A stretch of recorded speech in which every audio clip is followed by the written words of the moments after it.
Pourquoi tu es en dépression l'hiver? C'est assez simple en réalité. L'été, les journées sont très longues. Qui dit journée très longue, dit lumière naturelle très très présente, très longtemps dans la journée. On sait que la lumière naturelle, ça va produire beaucoup de dopamine, beaucoup de sérotonine, ça va te rester éveillé et te rester tout simplement énergique tout le long de la journée. Aussi, l'été, il y a beaucoup plus de calories disponibles. Les fruits, le miel, les produits animaux, le lait, etc. Les de chèvre, les de brebis, les de juments, les de vaches, etc. en quantité importante. Tandis que l'hiver, les journées vont être beaucoup plus courtes. Il va faire jour de 8h à 17h. Je parle pour les Européens, en Europe. Voilà. En moyenne, il va faire jour de 8h à 17h. Donc 9h de jour, comparé à l'été où il fait jour de 6h à 22h. Donc 6h à 22h, si je ne m'abuse, ça fait 16h de journée. Donc presque 2 fois moins de lumière naturelle l'hiver. Qu'est-ce que ça crée? Ça va inhiber simplement ta sérotonine et ta dopamine. Tu vas être beaucoup moins énergique, beaucoup moins centré vers tes objectifs. Et en fait, c'est tout simplement un cycle naturel de la vie, en fait, en Europe. Et il faut savoir que c'est pas forcément une mauvaise chose. Et en fait, l'hiver, c'est fait pour calmer ton système nerveux, abaisser ton stimulus d'information et tout simplement reposer tes mitochondries pour reprendre au printemps et en été de plus belle, à être très actif, très motivé, etc. L'hiver, c'est vraiment un moment où on va se calmer, on va se poser, on va se dire ok, là je me calme, je recharge les batteries. Aussi, tu as un apport calorique qui est moins important, donc qui dit apport calorique moins important dit énergie plus faible, mais c'est pas forcément une mauvaise chose parce que on a une énergie plus faible, mais il y a moins de. Les journées sont réduites, donc ça change pas grand chose. Par contre, qui dit aussi journée courte, dit nuit très très importante en termes d'heures. Donc il fait nuit de 17h à 8h, ce qui nous laisse 16 heures de nuit. Donc je te dis pas de dormir 16 heures, mais normalement, vraiment, nos ancêtres pouvaient dormir jusqu'à 12 heures par nuit l'hiver, sans problème. Parce que l'hiver, c'est un moment où ton corps il est fait pour se reposer, pour reposer ses mitochondries, reposer ses cellules, et tout simplement être en état d'hibernation un petit peu. Maintenant, pourquoi les gens sont dépressifs en hiver? C'est parce qu'ils ne respectent pas leur biologie.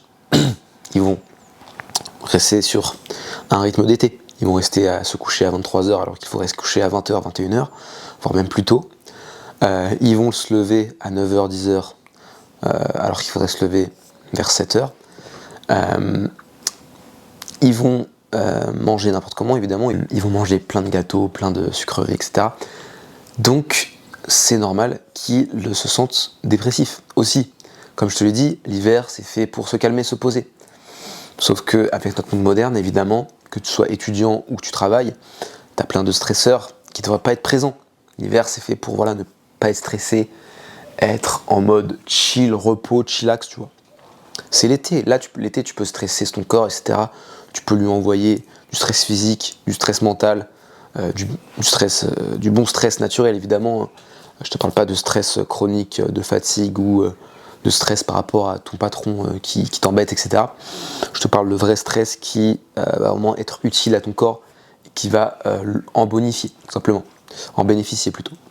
Donc voilà, les raisons qui poussent à la dépression hivernale sont en réalité biologiques, physiologiques et non pas psychologiques. Évidemment, il peut y avoir du psychologique, mais moi aujourd'hui je te parlais vraiment de l'aspect physiologique qui a un rôle central. Et si tu respectes ta physiologie pendant l'hiver, si tu dors plus l'hiver, si tu manges de manière plus adaptée à ce que tes ancêtres faisaient, si tu as un apport calorique un peu moins important, peut-être, ça dépend de ton poids et ça dépend aussi de ton poids, simplement de ton départ initial. Forcément, si tu es en sous-poids et qu'on est en hiver, il va falloir manger beaucoup même en hiver, il n'y a pas de souci. Mais voilà, respecte ta physiologie humaine et tu seras beaucoup moins enclin à être dépressif en hiver. Et il ne faut pas confondre aussi dépression et baisse de motivation. C'est normal d'avoir une certaine baisse de motivation l'hiver.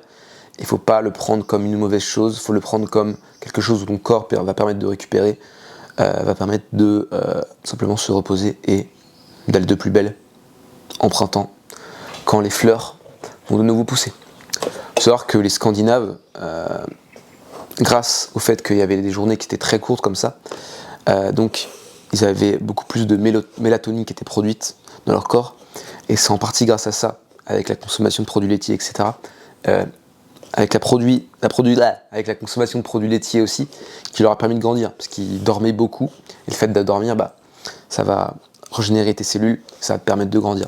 Donc les produits laitiers et le fait qu'ils avaient une mélatonine haute l'hiver, ça a absolument ascend les Scandinaves, et ça leur a permis d'atteindre une taille énorme. Donc voilà, j'ai tout dit pour la dépression hivernale. Rejoins la communauté Skool si tu veux transcender sur la santé holistique, l'alimentation, etc. et tout ce qui t'en découle.